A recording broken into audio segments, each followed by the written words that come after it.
በእንደዚህ ፍኝ 10 ይበቃሃል? እኔ እንደዛ እንትን በመጠን ምናምን አድርጌ አላውቅም። ውሃ አለ አልሐምዱሊላህ፣ ጊዜው ዘመናዊ ነው። ውሃ ሞልቷል። ስታስበው ምን እንደዛ ህል ይበቃሃል ወይ? ምን እሱን ምን ሀሳብ ውስጥ ገባኝ። እሺ አንድ ፍኝ ውሃ ይበቃሃል ለመታጠቢያ? አንድ እንደዚህ ለመታጠቢያ ይበቃሃል? አይበቃኝም። ሁለትስ? ውሃ ከሌለ ከውሃ አንጻር ነው። ሁለት። እሺ ሻወር ለመግባት እንደዚህ 10 ይበቃሃል? ኧረ ጥያቄ ራሱ አልገባኝም ወላሂ ምን ለማለት እንደፈለግ።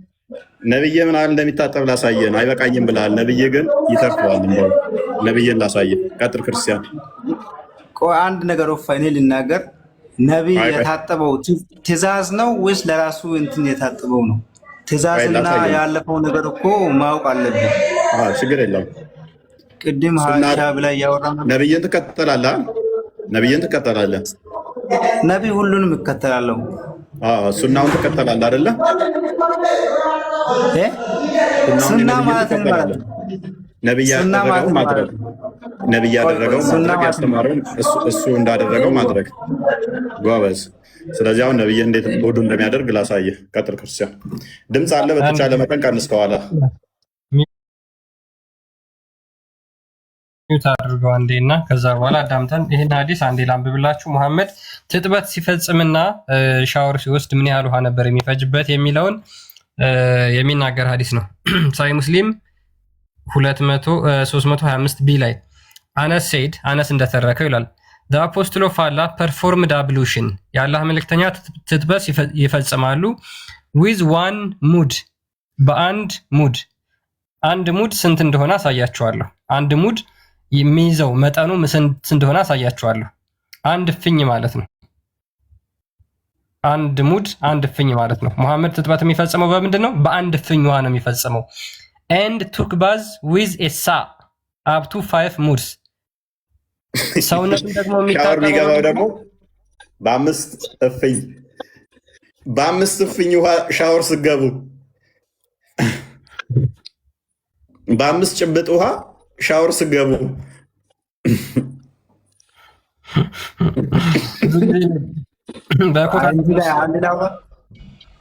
ቀጥል።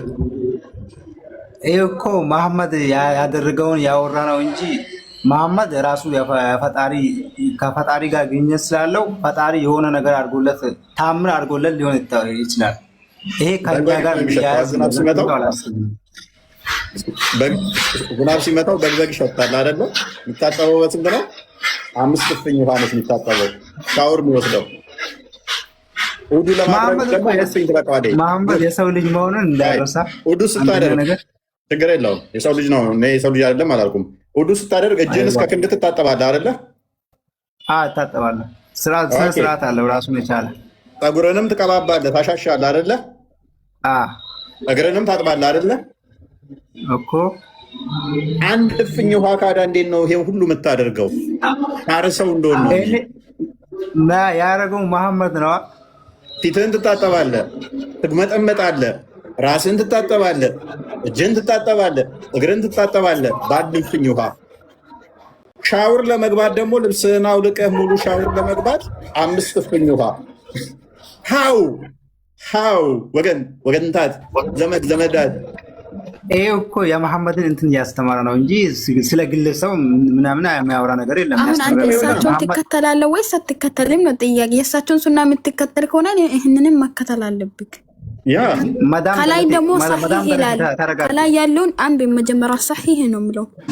ስለዚህ ሰሒህ ነው እንደሚለው ስለዚህ ነው ችግር የለው። አንቺ ብትረጋጊ ይሻላል። አትከተለው። ሙስሊም መስለሽ ወለት እንዳሰብ እሺ፣ አላዋርድሽ። ይሄን ሱና ተከተለው ነው።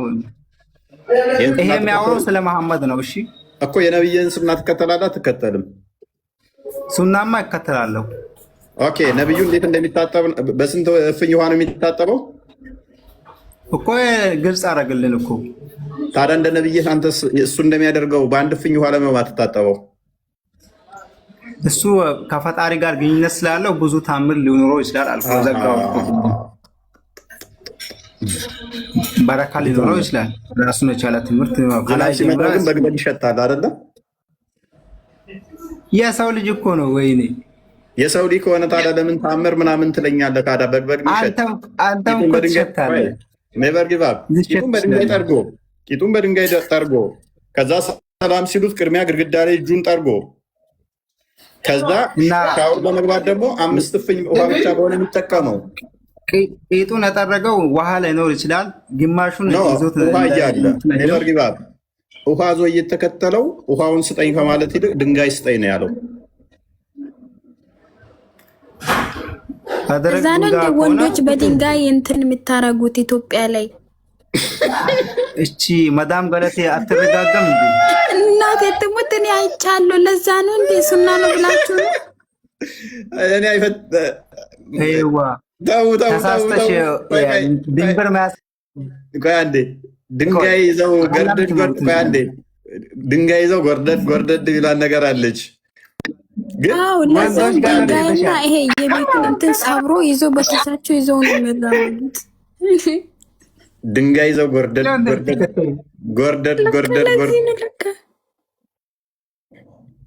ሴቶቹ ሳይጠርጉም እኔ በድንጋይ ጠርጋችሁ አታውቁም? አዩቲ እናንተስ ቤተሰብ አስተዳደሩ ስለ ሴቶች አላውቅም። ወንዶችን ግን በድንጋይ አይቻለሁ፣ አልዋሽም። ስለዚህ በድንጋይ ሳትጠርጊ ነው ያመለጥሽው። ወንዶች ጋር ለመሄድ ተሻል በየመንገዱ ቆማችሁ አይደል እንዴ? በየአጥር ስሩ ቆማችሁ አይደል እንዴ?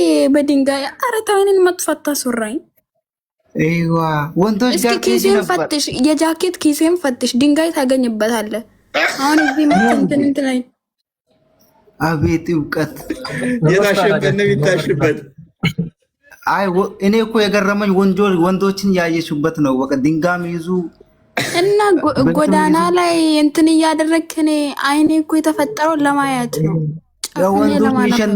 ወንዶች የሚሸንቱበት ነገር ትወጂዋለሽ፣ እሱን እያየሽ ነው። አይዞሽ እሺ። ድንጋይ ይዛችሁ እየዞራችሁ ኤኒዌይስ እሺ።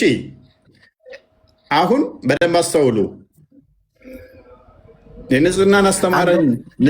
አንደኛ ነገር መሐመድ በ5 ማክሲመሙ ነው ባይዘ 5 እፍኝ ከ1 እፍኝ እስከ 5 እፍኝ ድረስ ነው የሚጠቀመው ሻወር ለመውሰድ።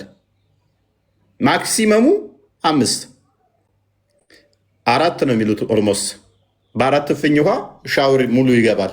ከዚህ በላይ አይወስድም መሐመድ። ይሄ እኮ መግማማት ነው። 2 ሊትር ማትሞላ ውሃ ማለት ነው ምጠጣት በአንዴ። በሱ እንዴት ነው ሻወር የሚወስደው? ጭንቅላት ፀጉር ርሶ ደረት፣ አንገት፣ ከጭንቅላት ፀጉር እስከ ራስ እግር ጠፍርህ ድረስ ለማራስ ራሱ እንዴት ይበቃል? 2 ሊትር ማይበልጥ ውሃ። በነገራችን ላይ ቅማል በቅማል ነው የሚሆነው። ወይ እንደዚህ አይነት ሰው እና አለበታል እንዴ ይቀማለትን አላ እንዴ እሱ በግበግ የሚሸት ሰው እንዴት ነው ቅማል ማይኖርበት? በግበግ እየሸተተ አይ እሱ ችግር የለውም። መሐመድ እንትን የሰው ልጅ ነው፣ ችግር የለውም። እኛ የምንከተለው አስተምሮት ነው። እኛ አምላክ ነው ብለን አምልከን አናውቅም። ንጽህና የማን ግማሽ ነው አይደለ? እሱማ ነው። ታዲያ ነብይህ እንደዚህ ንጽህና ጠብቆ ነው የሃይማኖቱ ግማሽ ንጽህና ነው የምትለኝ? አይ ነብዩማ ብዙ እንትን ራሳቸው የቻሉ እንትን ሊኖራቸው ይችላል። እኛ አስተማሩን ደግሞ ንጽህና ግማሽ ነው። ነብዩ እንደዚህ ነው አልከኝ።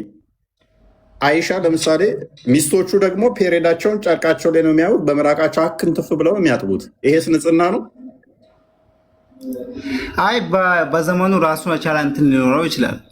ስለዚህ በዘመኑ የነበሩ ሰሃቦቹ የሃይማኖት ግማሽ የሚባለውን ንጽህና ማሟላት አልቻሉም እያልከኝ ነው እኮ። እንደዛ አልወጣኝም። ለምሳሌ ራሳቸው የቻለው እንትን ሊኖራቸው ይችላል። ተከተሉኝ እናንተም ተጠቀሙ የሚል ነገር ካለ ትንሽ እንትን ሊሆን ይችላል።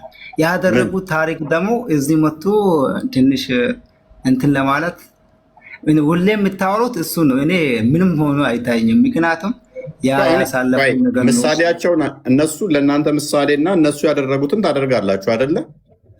አይ ማድረግ አለብን ነገርና አለማድረግ አለብን እኛ ራሳችን እናውቀዋለን። ኦኬ መሐመድ በአንድ ጥባት 9 ሚስቶቹን ይገናኛ ነበር አይደለ? እስከ 11 ድረስ። ከዛ ሲታጠብ ደግሞ በእንደዚህ በአራት እፍኝ ከሆነ የሚታጠበው በአንድ ጥባት ደግሞ እስከ 11 ሴቶችን ወሲብ የሚያደርግ ከሆነ ይሄ መግማማት እኮ ነው እኮ። መግማማት እኮ አንተ ሎጂካሊ ወስታው ነው፣ በራስህ ግምት ነው የምታወራው። መግማማት ነው የሚል ነገር ካለ አሳይን ነው። በራስህ ፍላጎት ይሆናል ለማትፈልግ አንተ ይሆናል ብለህ ነው የምታወራው እንጂ ሆኖ ሳይሆን ይሆናል በሚለው ነው የምታወራው። እንደዛ ነው፣ ግልጽ ነው። ይሄ አንተ የምታወራው ነገር እንደሚሸት ቅድም አሳየንህ እኮ። መች ነው ለኔ ነው አሳየው። ክርስቲያን ቅርታ አንድ ጥያቄ ልጠይቅህ። ኔቨር አንቺ በጭራሽ ወደድክም ጠላክም አሁን ልጠይቅህ። አንተ ጋር ካደረክ በኋላ እንዴት ነው ሻወር የምትወስደው? የምንም አስመሳይነት የለም። እንዴት ነው ሻወር የምትወስደው? ጥያቄ ልጠይቅሽ ትመልሺያለሽ? ጠይቀኝ። አንዴ እውነት ከፈለጋችሁ አንዴ ውፋይ አንዴ መጀመሪያ ይሄኛውን ሀዲስ ላሳይህና ከዛ በኋላ ሙሐመድ አንደኛ አንዴ ፕሊስ ተረጋጋ። ቆይ ልጅቷ እስኪ አንዴ እንያዝ። አንዴ ተረጋጋ። ተረጋጋ። እዚህ ስለ ግለሰብ ታወራለህ። ከፈለክ በውስጥ ሄደህ የፈለከውን ነገር ጠይቃት። ለምን ተው፣ ፖለቲካ ስለሆነ ችግር የለውም። ይሄን አዲስ አንብበው። እንደ በግ የሚሸት ንጹህ ነው ብለህ ታስባለህ? ችግር እንትን አረብኛ ወደ አማርኛ ቀይረው፣ እንግሊዝን ሳይሆን አረብኛው። አታነበውም አረብኛውን? ችግር የለውም። ህዝቡ ሊያይ ነው፣ እኔ ብቻ ሳይሆን ከታች ያለውም ህዝብ አለ። እንግሊዝኛውን አንብበለት። እንግሊዝኛው ተው፣ አረብኛ ወደ አማርኛ ቀይሩት። ያ እንግሊዝኛውን አንዴ ላንብብላቸውና ከዛ አማርኛ ቀይር። አረብኛው ቀይረው። አረብኛው እንግሊዝኛውን ላንብብና ከዛ ልተርጉመው አንዴ። ኦኬ ናሬትድ አቡ ቡርዳ እንደተረከው ይላል። ማይ ፋዘር ሴድ ቱ ሚ፣ አባቴ እንደዚህ አለኝ። ማይ ሰን ኢፍ ዩ ሃድ ሲን አስ ዋይል ዊ ዌር ዊዝ ዘ ሜሴንጀር ኦፍ አላህ፣ ልጄ ሆይ እኛ ከአላህ መልእክተኛ ጋር ስንሆን አይተን ብታይን ኖሮ ኤንድ ዘ ሬን ሃድ ፎለን ኦን አስ፣ ዝናብ ሲዘንብብን ዩ ውድ ሃቭ ቶት ዛት አወር ስሜል ወዝ ዘ ስሜል ኦፍ ዘ ሺፕ፣ ሽታችን የበግ ሽታ እንደሆነ ታስተውል ነበር። ዝናብ ሲዘንብብን ብታይን ሽታችን የበግ ሽታ እንደሆነ ትረዳ ነበር አለው። ስለዚህ መሐመድ ምንድን ነበር የሚሸተው? ኔቨር ጊቭ አፕ። ቀጥል። ምንድን ነው የሚሸተው? ኔቨር ጊቭ አፕ መልሰው። ኔቨር ጊቭ አፕ አይሰማም። አማርኛ በቀይታ አይሻልም? ከታች ያለው አረብኛውን ያ ነው በበለኮ